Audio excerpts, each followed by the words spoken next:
What are some misconceptions about Show Me You Know Me that people Right. are like, they just get it wrong most of the time? One, that it's irrelevant. Two, that it can scale. And so I think the way they get it wrong is they'll just say random things about somebody. Like one of our trainees sent an email to somebody who lives in Miami and said chocolate plus baseball in the subject line, and then said like, "Oh man, I love chocolate. I bet living in Miami, you're excited about the first day of baseball."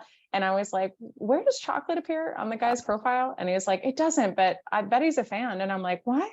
And then I'm like, "What does baseball in Miami have to do?" It's like the first pitch or something in Miami. And he's like, "No, but Miami has a baseball team." And I'm like, "What the hell is happening?"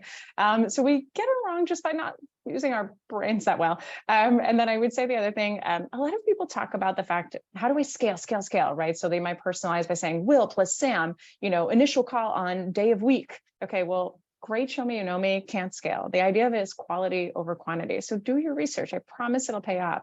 I think final just misconception on that is it needs to be your Show Me You Know Me must be relevant to the problem you solve. And I couldn't disagree more.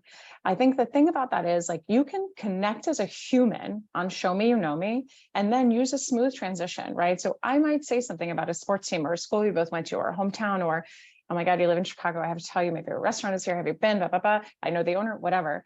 Anyway, I could talk about this forever, but the real reason I'm reaching out is I'd love to talk to you about how we can support your sales training needs, right? It doesn't have to be relevant to the challenge you solve. People are humans and they love to connect about things that are near and dear to their hearts.